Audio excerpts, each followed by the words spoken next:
Hey there, saltwater angler, and welcome to the Lower Chesapeake Bay Fishing Report, bringing you the current fishing report, whether it's good, bad, or ugly. Now let's take a moment and learn who's making this show possible, and then we'll jump into the reports. Hooked on fishing?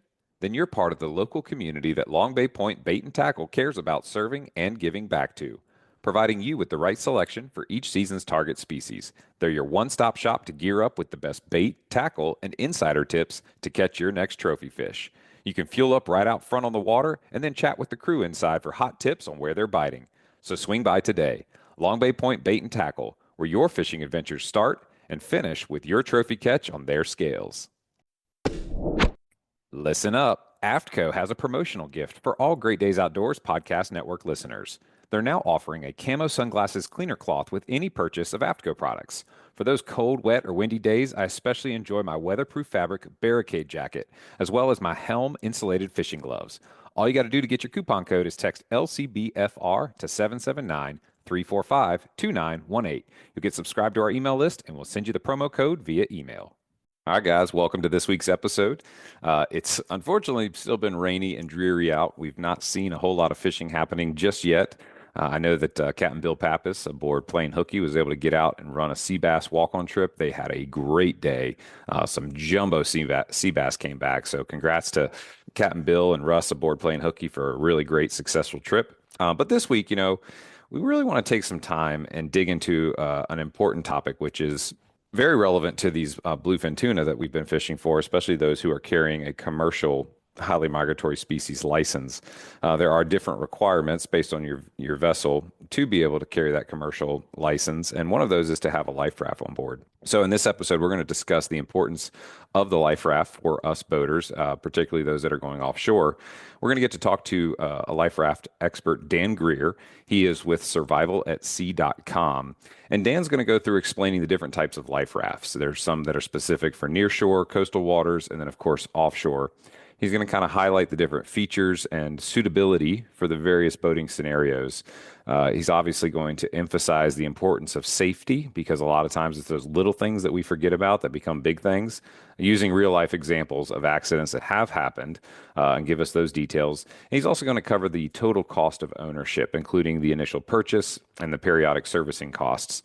So lastly, the episode in this discussion is going to provide some advice on choosing the right life raft based on your individual needs. And it emphasizes the crucial role of accessible local servicing, because without that regular service, you're kind of gambling on whether that life raft will be functional when you need it. And obviously, winter months, these cold weather temperatures in the water, the stakes are higher than they've ever been. So being in the water even a few minutes could be the difference between life and death. So got to dig in. This is going to be a cool conversation. Put your learning caps on. We're going to learn some cool things and stats and some specifics about life rafts. I'm going to turn it over to Mr. Joe Baia, one of the founders of Great Days Outdoors, for this conversation with Mr. Dan Greer. Tired of battling salt corrosion on your boat, trailer, and reels? Meet Salt's Gone, your ultimate solution. This powerful, instantly acting chelating agent tackles salt and brine with ease, featuring corrosion inhibitors to protect against future damage and surfactants for a thorough clean. Salt's Gone is pH neutral, making it safe for all boat materials: metal, glass, paint, vinyl wraps, and more. Highly concentrated, just 1 gallon creates 100 gallons of ready-to-use solution. Apply it with or without running water. It's perfect for any situation. Use code GreatDays10 to save 10% at saltsgone.com. Or if you need faster delivery, use Amazon or your favorite retailer. Did you know every 40 seconds, someone has a heart attack or stroke? In that moment, every second counts and every critical decision matters. Air Medcare Network's air ambulance providers can provide life-saving care directly to those in need at a moment's notice. With 320 locations across 38 states, they're the largest air ambulance membership network. Rest assured, they've got you and your entire household covered. Membership is just $99 a year or just $79 for seniors. Visit gdo.deals/airmedcare to enroll. Hey guys, and welcome to another special episode of the Great Days Outdoors Podcast Network. We're going to be talking about life rafts. A couple weeks ago on the podcast, we talked with Captain Adam Peoples about navigating these winter weather windows. And one of the key pieces of equipment he mentioned he thinks every boat should have if they're heading offshore is a life raft. There's a lot to consider there, though. There's the method in which you deploy them, whether you want to carry it in a valance or in a hard case. There's repacking considerations that you need to take into account. There's a lot that goes into life rafts and a lot of options. So today we're going to dig into the details on that with Dan Greer from survivalatsea.com. Well, Dan, I'm looking forward to diving into the details. But before we do that, how in the world did you come to be selling life rafts?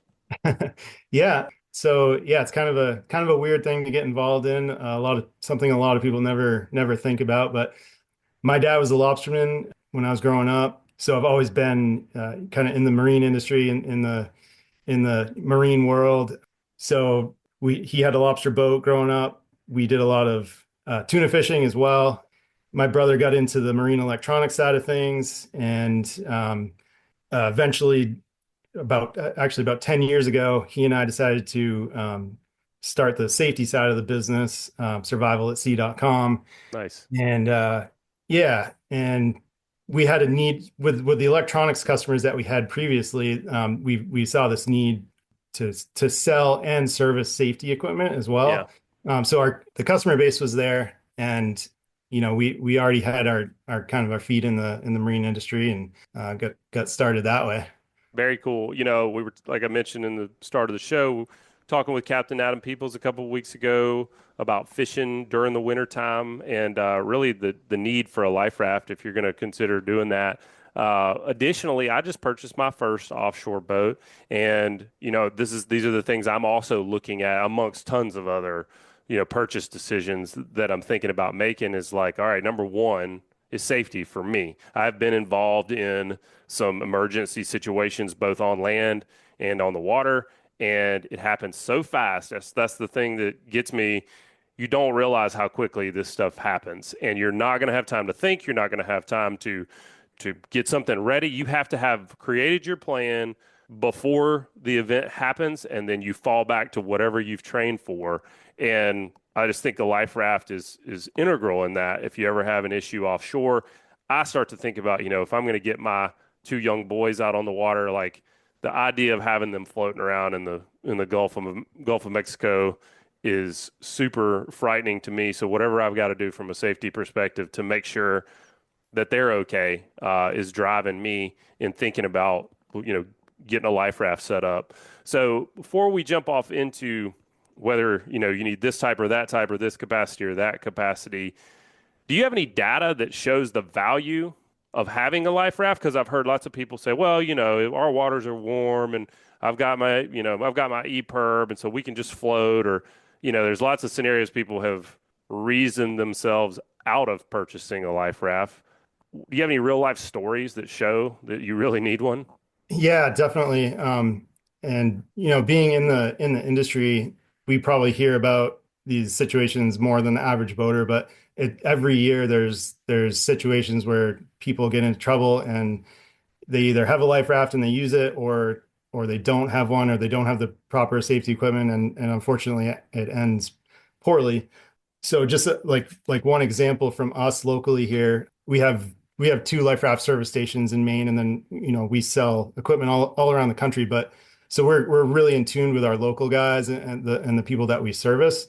And back in August, one of our customers, a fishing vessel, a commercial fishing boat, they left Boston and were fishing about 100 miles offshore, and all of a sudden, like super fast, one of the crew, I think, noticed smoke coming out from somewhere on the boat. The captain stuck his head down into the engine room and was like, "Wow, like this thing's out of control. There's not even a chance to fight this." So they knew what they needed to do. They got their raft out. They got survival suits on quick. There's six people on board. They all got into the raft, got off, and got away. They had an EPIRB. They set that off, and even though they were 100 miles offshore, they had somebody at their boat getting them out of the raft within 2 hours. Wow. But yeah, like that's a great example of just how fast it can happen, and the fact that they had the equipment and knew how to use it is what made all of those people get out safely. Yeah. Another example recently, just last month here in Maine, a couple of guys, father and son actually, were moving their boat to a different harbor after the season, and I don't believe they had a life raft. They're primarily a near shore commercial fishing boat, and they got out into some rough weather. They were able to send a text message to one of their friends saying that they got into rough weather and they were gonna go a different way to try to take shelter, and that's the last anybody heard from them, unfortunately. And nobody knows exactly what happened, but unfortunately the boat was lost and the two guys passed away. But on those are commercial fishing stories because that's, we're dealing with those guys a lot. But on the recreational side, the Coast Guard keeps some really detailed information each year on accidents and fatalities from 2023, just recreational boating, and this is freshwater and saltwater, but there were 564 deaths just in 2023, and 75% of those were drownings. And of those 75%, 87% weren't wearing a life jacket. So Yeah. the sad thing is like the equipment is there. I think a lot of that stuff is Yep. preventable, but people just aren't in the habit of wearing a life jacket or just being familiar with the safety equipment and having it and knowing how to use it. So it happens all the time. And like I said, I think a lot of it is preventable. Yeah. I mean, that's the really sad part about these tragedies is you hear about what happened, and more often than not, it was very preventable, even with just some very basic stuff. And it's just something that I think gets overlooked. Everybody's excited in our world. They're excited to go fishing. They're just thinking about having a fun day on the water. And, for whatever reason, their mindset isn't on the worst case scenario. And I understand that. I mean, I've fallen into that trap myself. But after having, like I mentioned, experiencing a couple of emergency situations, it's sobered me to go, okay, first thing we got to think about is not fishing. It's not bait. It's not tackle. We need to think about safety first and foremost. And I was also kind of lulled to sleep on that because working, as a charter boat deckhand, getting my captain's license, like we were just always required to have this equipment. And so it wasn't like we need to get this. It was we have to have this. And, so who is it required for? And then, who needs to have one, whether it's required or not in terms of life rafts? Yeah. So really the only people that are required to actually carry life raft are commercial fishermen, inspected passenger vessels. So like charter boats that are taking more than six people, and then obviously like the bigger ships and stuff that are out there. Sure. But commercial fishing is a big one. It comes down to anything that is like a job or an occupation. So they're trying to protect, people that are at work. Right. So that's where most of the regulations come from. On the charter side, like six-pack charters and the smaller charter boats, most of them are not required by the Coast Guard to carry a life raft. There is a lot that probably comes from the insurance side of things, that the insurance would require that type of charter boat to carry a raft, but it's not actually a Coast Guard requirement, which is kind of crazy. In fact, like most six-pack charter boats, the only safety equipment that they are really required to have by the Coast Guard is like a Type 1 life jacket. They don't need an EPIRB or a life raft. That's going strictly off of Coast Guard regs. In my opinion, the people that need to have a life raft is anyone that's going farther from shore than they can swim is Yeah. my opinion. Like even if it's like use a mile as a gauge. I'm a healthy guy. I can swim. I'm not swimming a mile. And even though like a mile doesn't sound like it's that far from shore, it's a long way. And you're not in a place that a human being is meant to be in if suddenly Right. you lose your boat. Yeah, you're also in probably a distressed physical and mental situation too. I've swam a mile. I did an Olympic distance triathlon one time, and I had to train for months to be able Yeah. to get to where I could swim a mile nonstop. Now, maybe I could tread water, but you're also not thinking about current. Usually, I would guess that majority of the times that you end up in the water, conditions are probably not that great, barring something like a fire that could happen anytime.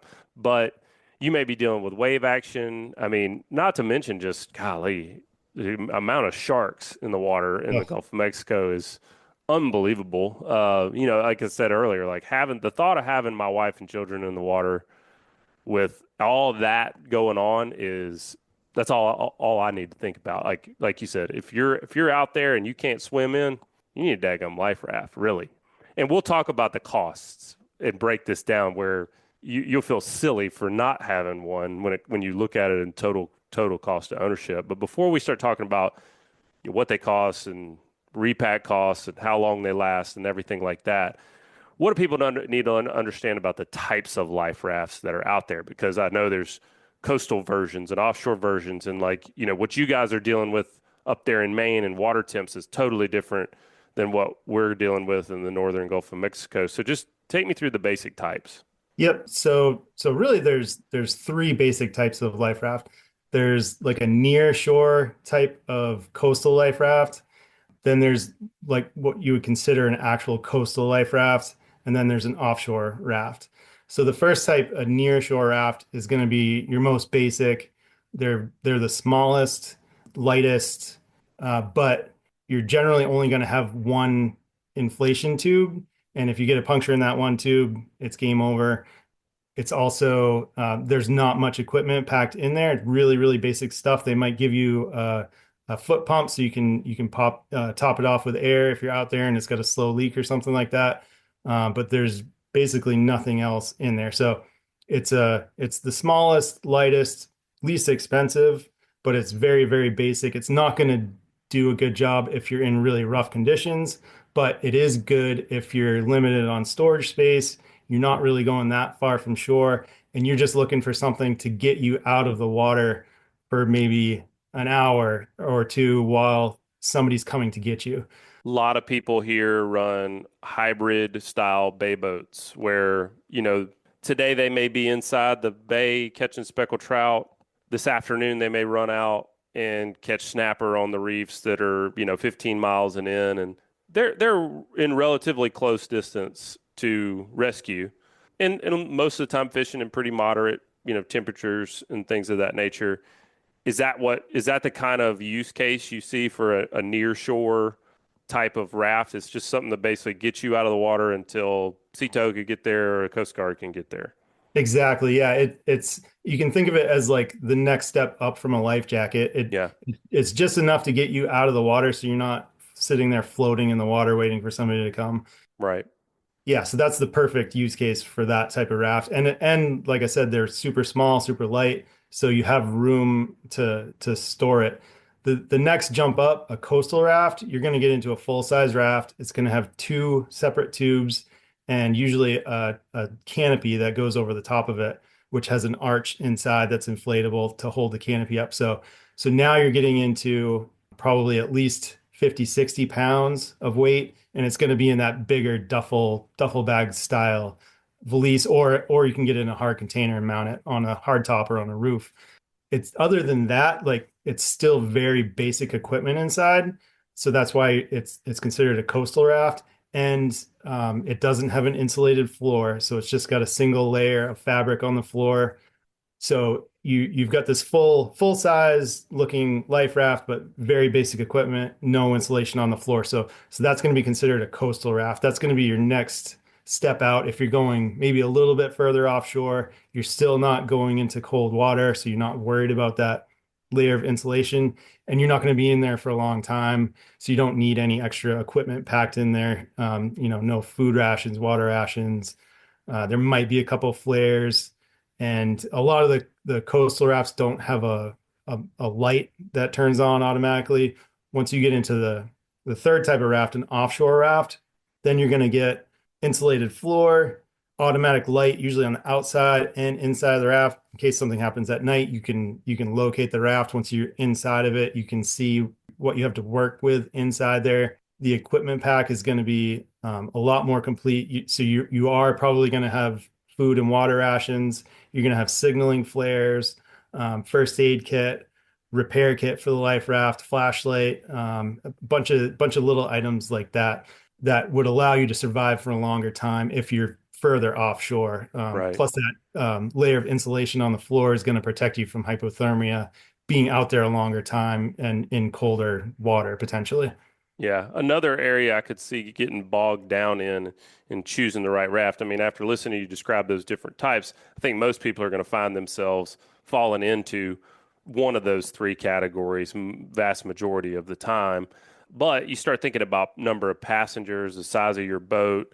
There's going to be a lot of variables there. So when it comes to the number of passengers, like, is there a rule of thumb? I know this sounds basic, but like, if you think you're going to have four people on the boat, do you recommend a four person, or do you always recommend going like two people above what you think you're going to have for, I don't know, throwing gear on or something? I mean, like, what's the rule of thumb for getting the right size? Yeah, so there's two schools of thought to look at this. There's some people that say you're better off with a smaller raft. So if you've got four people on the boat, you should have a four-person raft because once you're in the raft, you're going to be closer together. You're going to conserve body heat. And if it's really rough, you're not going to be flopping around inside a bigger space. You're going to be more Mm, compact in there. The other school of thought is that that's not enough room, especially if you've got four full-grown guys in there. sure. It's a four-person raft is very tight for four full-grown guys, and I can speak to that. I've done in-water training with survival suits on, and there was four of us training with a four-person raft. We got in the water. The other three guys got into the raft first, and I was the last one to get in. And these other guys are dragging me up into the raft, and I basically landed on top of three of these big fishermen, and Yeah. there was no room for me to sit on the floor. So I can tell you a four-person raft is tight for four people. It might be Um, like two parents and two kids type four people. yeah, Yeah. right.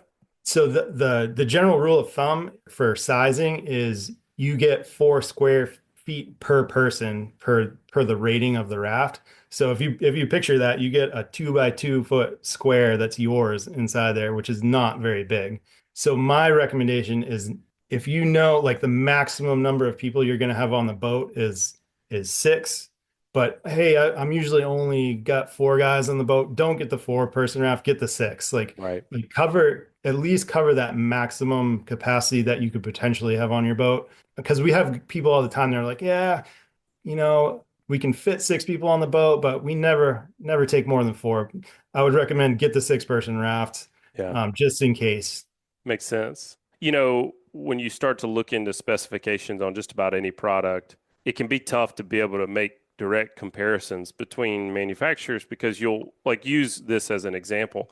People will say this is waterproof. Well, there's different levels of waterproof, like certain products are branded as waterproof and like they're waterproof to this distance, below the water or so on and so forth. When it comes to life rafts, are there any standards to help consumers know what they're getting without having to dig into specifications? Or do you really need to look at each individual one and go, okay, well, this one's $1,000 and this one's $1,500. Like, what am I getting for the extra? And do I want that? Because the problem I see a lot of times with anything entry level is that by the time you purchase it because it's the lowest cost option, but a lot of times once you have it and you use it, or you have it and you kind of own it for a while, you realize, well, this actually doesn't have what I really would need. And so I end up having to upgrade. And then you've got to try to offload the entry level piece of gear. And usually people can just buy the brand new one for,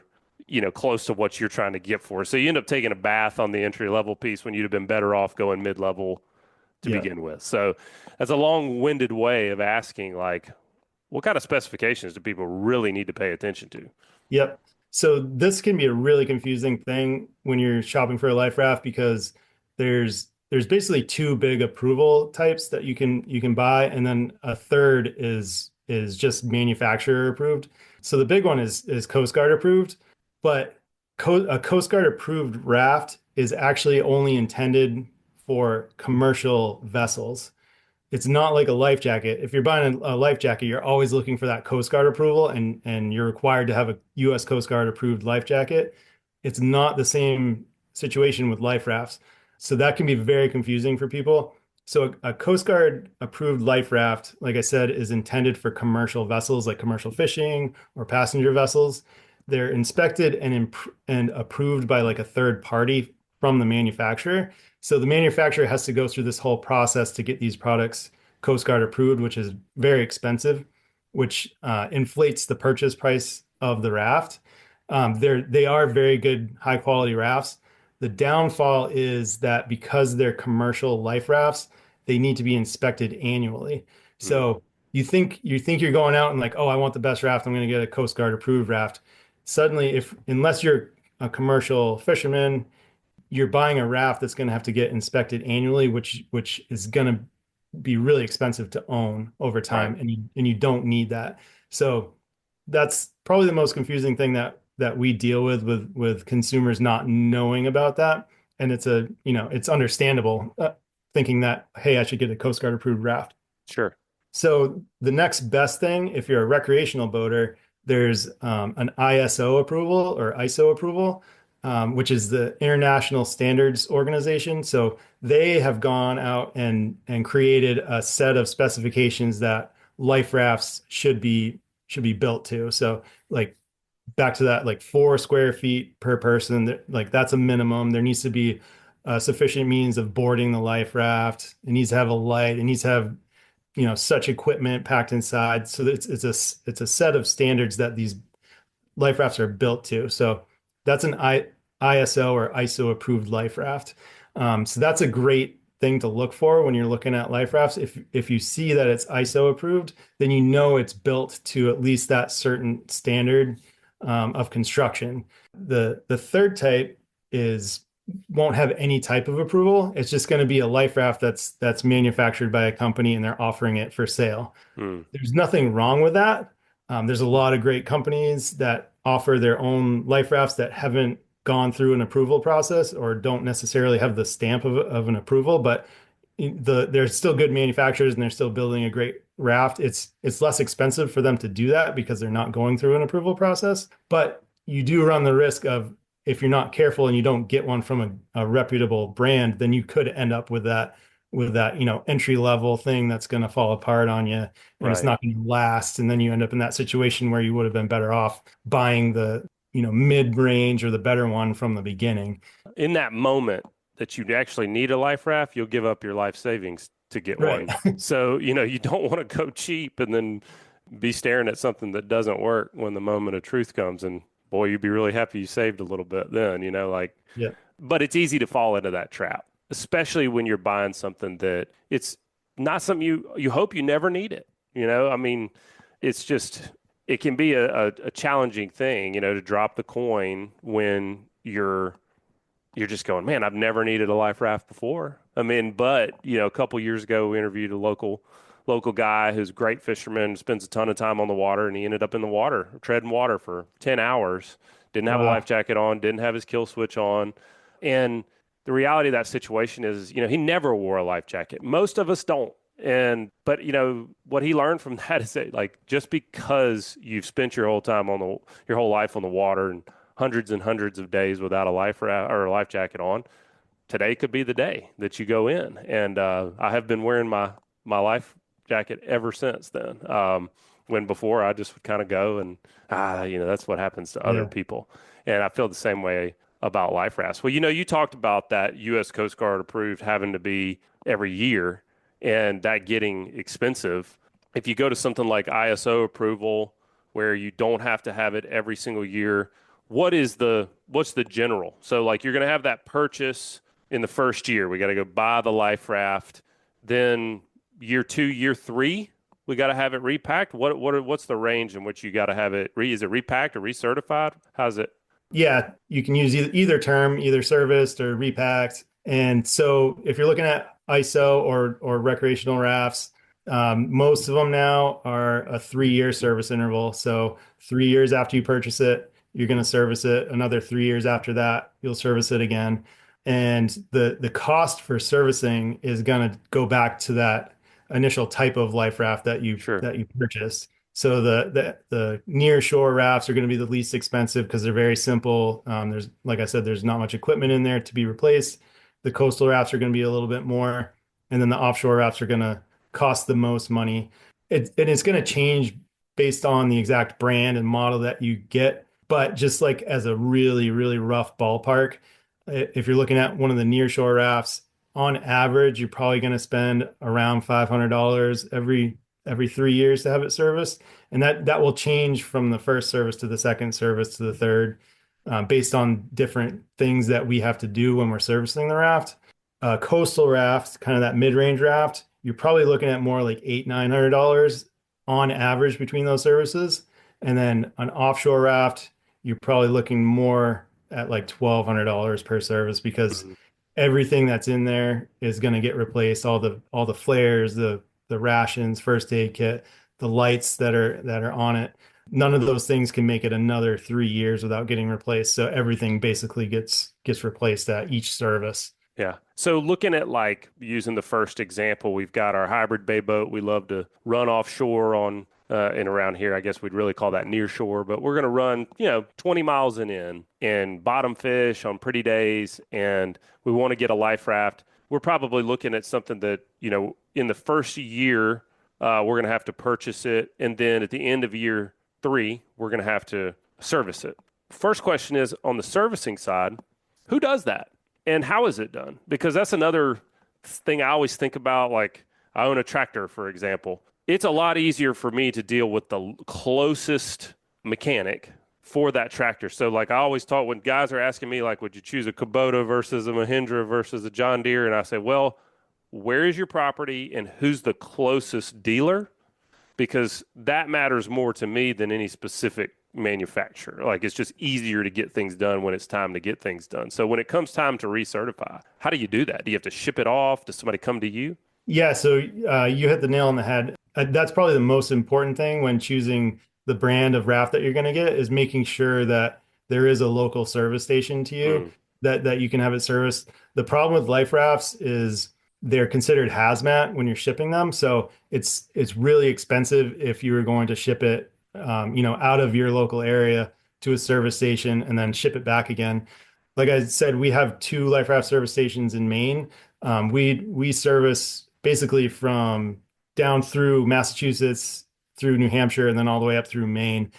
Anywhere that we can drive, we have pickup and delivery trucks that we send out. Outside of that range, you got to find like the next closest service station. It's got to basically be within driving distance, either for you or if your local service station offers a pickup and delivery service, then they can potentially come to you and pick it up.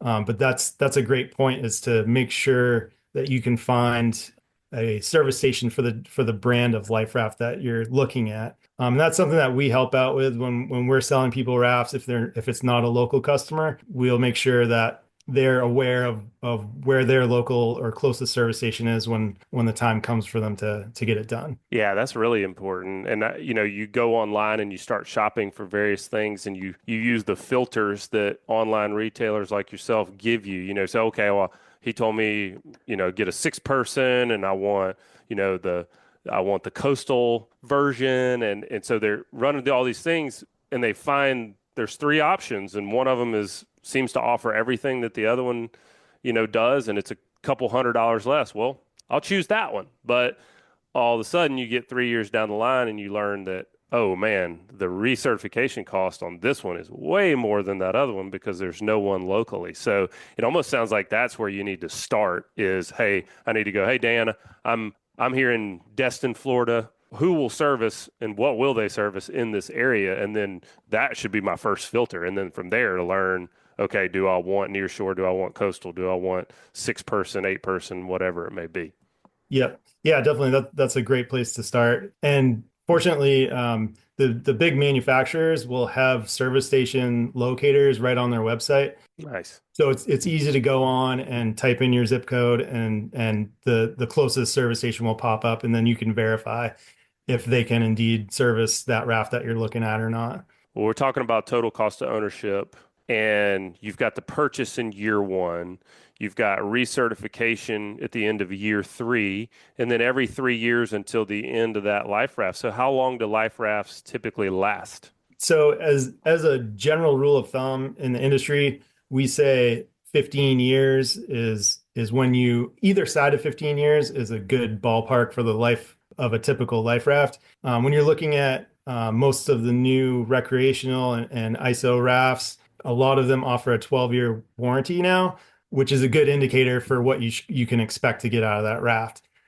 So with that in mind, you're looking at for the total life cycle, you're looking at a purchase that gets you to year 3, which is your first service, gets you to year 6, second service, gets you to year 9, third service, which carries you to 12 years, and you're at the end of your warranty, and that's a great time to look at a new one.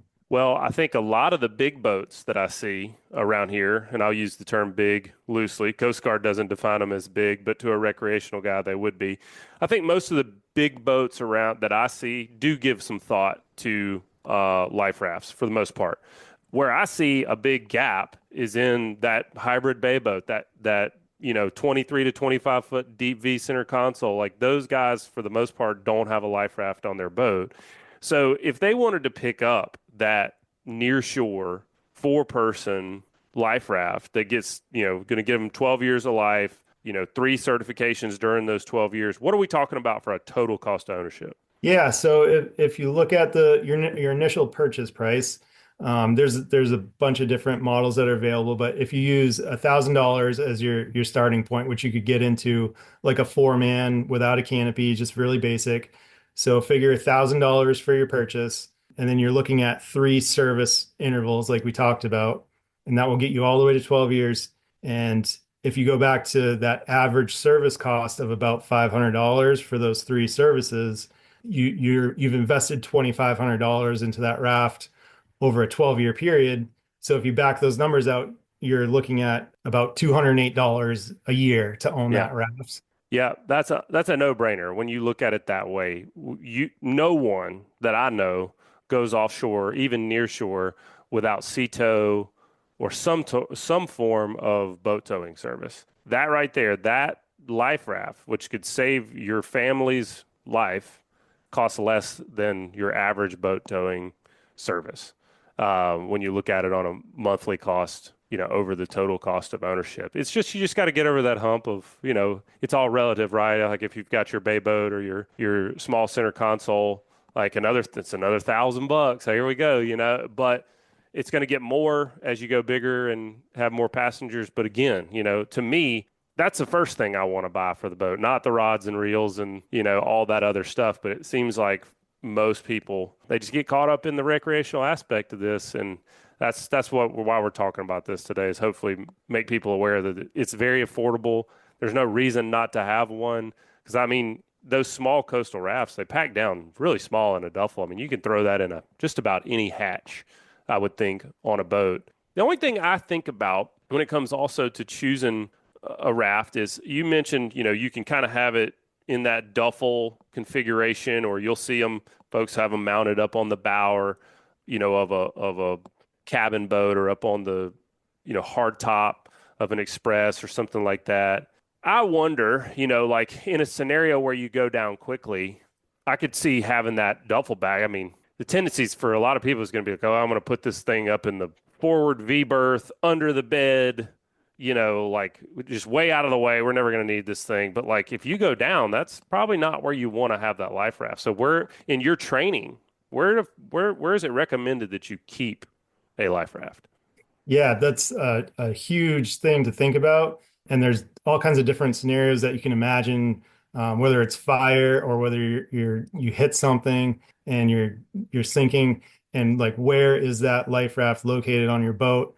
And what I tell people is there's really no silver bullet to this. You have to look at your own boat and your own situation, and like where you're standing when you're operating the boat all the time. Where can I get to quickly that isn't gonna, the raft isn't gonna be buried under a bunch of other stuff, and I don't forget about it. It really comes down to your boat and how it's set up, and it's really important to have a plan in place of how you would do things in a certain situation. So just take a day or an hour on your boat and walk around and say, okay, if there was a fire, what am I going to do? Where's my life raft? How am I going to grab it? And kind of work backwards from that, and then find that spot where it makes sense to keep it. But yeah, you definitely don't want to bury it way down forward and forget about it, because when it does come time to need it, you might only have a few seconds to grab it. And so it's so important that you've thought about this stuff beforehand and have a plan for it. So the other thing is, yeah, you made a great point. Like the small valises and duffel bags are super easy, especially on smaller boats where you don't have a lot of room. The alternative is to mount one in a hard container, which would be on a roof or a hard top, or like up forward on a cabin if you have a bigger boat. The benefits to that are, it's not going to get buried somewhere. You know that it's always on the boat. It's always there. The other big thing is, on larger boats, if the boat were to sink, when you install a life raft in a hard container like that, you install it with a hydrostatic release. So if the boat sinks, that hydrostatic release will automatically cut the lashing that's holding the raft to the boat and will allow the raft to float free from the boat afterwards. So it's a great backup if you did, on a picture on a larger boat, if you can't get to the raft, if you've fallen overboard or something like that and the boat's sinking, it gives you a great backup of that raft coming back to the surface so you can get to it afterwards. So Yeah.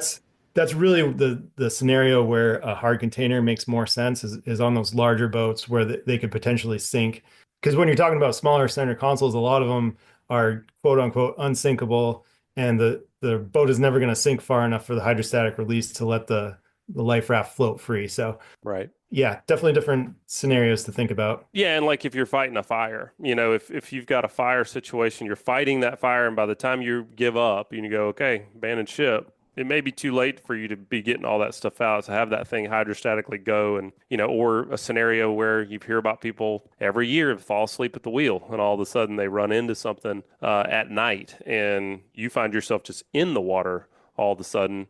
It's gonna be nice to find that life raft floating somewhere close to you. Yeah. It's going to be case by case, like you said, but the purpose of today's show was really to hopefully inspire people to consider this piece of equipment if you don't have it, because when you look at the overall cost of doing this, boat owners are spending way more money, on so many other things that are not necessary. Start here. This should be in your budget to begin with and then build off of that.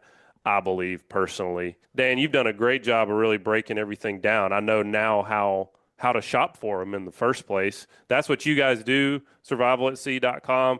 If folks want to go over and check out your website, check out all the different life rafts that you have, or maybe they need to reach out and ask you some specific questions about their setup, the type of boat they run, the waters that they're navigating in. How can they get more information from you guys and check out all the different options you have? Yeah, so survivalatsea.com is the first place to look for us. Our phone number is listed there. You can email us. There's a contact us page there, and we are sitting there on the phones every day. We're answering emails. We pick up the phone when you call, and we're more than happy to talk through this stuff with you and help you make a decision on which type of raft you should have for your situation and what you're doing. That's what we do every day. So we're happy to do that. Dan, thanks so much for joining us, man. I'm heading your way this summer, coming up to Maine for a little family vacation. I can't wait to get up there. Maybe I have to look you up. We may have to do a Maine fishing report while I'm there, or maybe it'll be a lobster report. I don't know, but I appreciate you joining me today and taking me through this. Yeah, thank you so much. Yeah, definitely give me a shout when you're up there. We'll have some lobsters, and maybe you can get out, do some striper fishing up there. Sam Rust Seafood, your locally trusted source for premium wholesale seafood. Servicing customers from Hampton Roads down through the Outer Banks, Richmond, and surrounding areas, including Fredericksburg, Charlottesville, and Lynchburg, for over 80 years. Committed to the highest standards in the industry, Sam Rust distributes the best of the ocean directly to your restaurant, hotel, or grocery store on time and at a great price. Visit samrust.com to discover how quality, tradition, and sustainability come together. So don't cuss, call Sam Rust. It's time we talked about catching some serious savings. Imagine harnessing the power of the sun to cut your energy bills and having a roof that's built to last. Convert Solar and Roofing specializes in top-notch solar installations and durable roofing solutions that stand up to the toughest elements. Their solar panels are designed to maximize efficiency, and their roofs are built with premium materials to ensure long-lasting protection. Whether you're out on the water or at home, their expert team ensures you're covered. As fellow anglers in the Lower Chesapeake Bay, the team at Convert Solar and Roofing cares about both sustainable living and sustainable fishing. So reel in those savings today and visit www.convert-solar.com or call 757-44-SOLAR. Make your energy and roof as reliable as your favorite fishing lure. Call Convert Solar and Roofing today. Pure Flat slick lures are tried, true, and guide approved. Slick lures catch big speckled trout, redfish, flounder, and more. You can cast them a mile, and they produce a highly erratic bait fish imitation with a twitching retrieve. The tournament-winning slick has helped many anglers set personal best records. Whether you're fishing the OG slick, the smaller profile slick junior, or the versatile little slick, one is sure to find that unforgettable thump we're all after. Visit your local tackle retailer or pureflats.com for your favorite color and rigging combination. Go sling some slicks today. You can't catch them on the sofa. All right, guys. I don't know about y'all, but some of those stories and conversations really, hit home in terms of, the importance of these safety protocols that we need to take and why having a life raft on board for those different scenarios is so critical. So really cool to get to hear from Dan and Joe and tune into that conversation. Hope you guys got a lot out of it. And hopefully we can all see some warm temperatures ahead soon so we can get out there, put our boats on the water, get some lines tight, and have some fun out there fishing in the Lower Chesapeake Bay. Y'all stay safe out there, stay warm, pray for some warm temps, and we'll be talking with y'all real soon. So that's going to wrap it up this week. Please subscribe, rate, and review wherever you listen to podcasts. And remember, to get your free AFTCO Camo Sunglasses Cleaning Cloth, just text the acronym LCBFR to 779-345-2918 to get your promo code and be added to our email list so we can send you the new show each week. You guys keep whacking them and be safe out there.